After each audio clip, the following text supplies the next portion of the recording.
State Representative Joshua Hall with us, and he represents districts in Hartford. And we, Advocacy to Legacy, has been working on an asset mapping project um, in really for Hartford Next, which is the umbrella organization for all the NRZs in Hartford. And one of the things we're trying to do is change the narrative of how people view Hartford. So we are asking people within the community as to what do they think are Hartford's assets? What things do they think are the strengths of Hartford? And why do they choose to live in Hartford? And we're defining an asset as anything that the person who is responding chooses. It could be a person, place, thing. So, Joshua, could you please tell us what do you think are some of the assets in Hartford? So I would always start with the people, right? I think the people of Hartford are very resilient.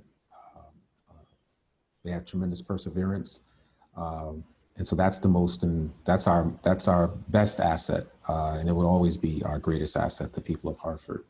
But more so, I think we have tremendous institutions that try to build uh, build up the people of Hartford as well. And so those institutions, of course, are our schools, our churches, our nonprofit organizations. Uh, and I would argue that I think the legislature did a great thing some 20 odd so years ago when they created the neighborhood revitalization zones. So I think the NRZs provide a vehicle for neighborhoods and for communities and for the people of Hartford to really engage in how they want and to see to see our city develop. And so I think the NRZs themselves are a huge asset as far as that is concerned. Yeah. Okay, and you live in Hartford, so can you just share with us why you choose to live in Hartford? And, what do you think are the strengths of the particular neighborhood that you live in? So, of course, I was born and raised in Hartford. As I indicated earlier, I actually live on the street I grew up on, and so this community made me who I am today. And so I wanted to make sure that my family experienced that as well, because it was a great upbringing, and it was tremendous. And so when I was in high school, my friends and I, we were all athletes. They're them better than me, but we were all athletes. We made a pledge that we would go away to college and come back and try to improve our community. Um, Unfortunately, they went away to their particular colleges, and they didn't necessarily come back.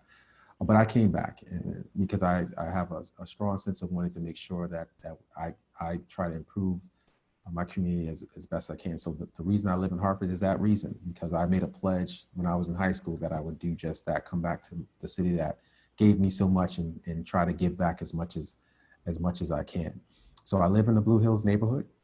In the Blue Hills neighborhood, we have tremendous assets, whether it's uh, our university, which is the University of Hartford, Keeney Park. We have two new housing developments that are being built, and the tremendous assets, which is Willow Creek and it used to be the Westbrook, but it has a new name, and so I can't remember the new name of that housing development. But we also have two brand new schools that are also in our community, which are Weaver High School and Martin Luther King School, which is going to be half Breakthrough North and half Martin Luther King Middle School. And so what that tells me, and what that tells the folks in our community and our young people, is that we care tremendously about the conditions in which you learn. And so I think that was a huge move by the city to listen to the people here. And so it goes back to that asset of being the people, right? Because the people here in the Blue Hills neighborhood said that we want those schools, we need those schools, and the city listened, the Board of Education listened, and the state of Connecticut listened. And so I was happy to be at the state capitol at the time when those resources were being requested, and we were glad to make sure that happened. We have our Blue Hills Business District, which I frequent a lot, especially Mr. Pizza.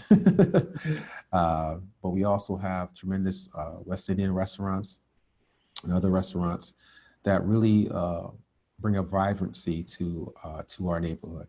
We have Keeney Park and Cronin Park. We know that Cronin Park is active pretty much every day, whether it's soccer or flag football or regular football, or just families enjoying the splash pads in the park. So that's a huge asset, because we know, especially during this pandemic and people being enclosed for such a long period of time, that having assets like Cronin Park and Keeney Park give people an outlet to really enjoy what city life has to offer. Most people think of cities as buildings and no open space, but Hartford is one of the few few cities that really has a lot of open space. And Keeney Park is a tremendous asset and continues to be. And working with the Friends of Keeney Park and the Keeney Park Sustainability Project and all those other partners, trying to ensure that we maintain and sustain these vital assets. Thank you. If you could reimagine Hartford in your neighborhood in 5 years, what would you like to see different? So one of the challenges we do face, and we have, and I'll start from a physical structure perspective. I think the layout of our city and in our community is fine, but I think we have to begin to reinvest in our housing stock. Not necessarily, we have new housing coming online, but we have a lot of older homes and old homes that need a lot of support and a lot of help. And so if I had, 3 wishes, one of those wishes would be for a lot of resources to help support homeowners to make home improvements or improvements in the housing stock that we have. Try to reduce the number of blighted properties, of course, because that detracts from our neighborhoods.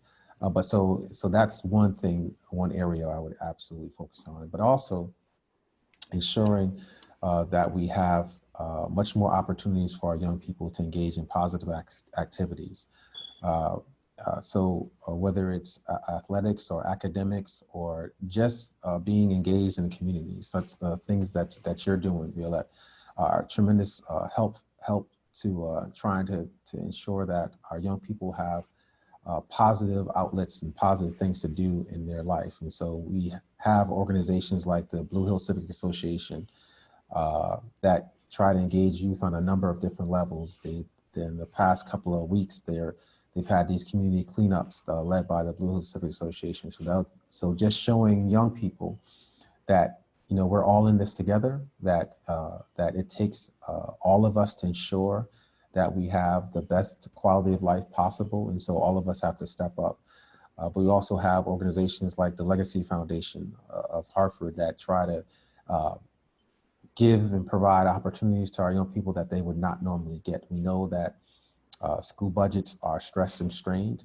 And so it's a welcome opportunity to have organizations like the Legacy Foundation of Hartford and other organizations, whether it's the YMCA, the Wilson Gray YMCA, that provide varying opportunities for children to engage in activities. And so expanding those things, and so that all children have the opportunity to be their best selves. And so I think in 5 years, that would be tremendous. Okay, thank you very much. We appreciate all your comments. And as I said, the asset mapping is really being done for Hartford Next. They were the ones who requested this work, and Advocacy to Legacy decided to take on the effort, in particular for the north end of Hartford, which is the Blue Hills, NRZ, Upper Albany, Northeast, and Clay Arsenal. We are focused on those areas. So I appreciate your comments very much. So thank you. Great, No, Matt. thank you. Absolutely. Thank you so much. And Okay, it was a very enjoyable conversation. great. Thank you. Thank you, and good luck, and have a great weekend. Thank you. Take care.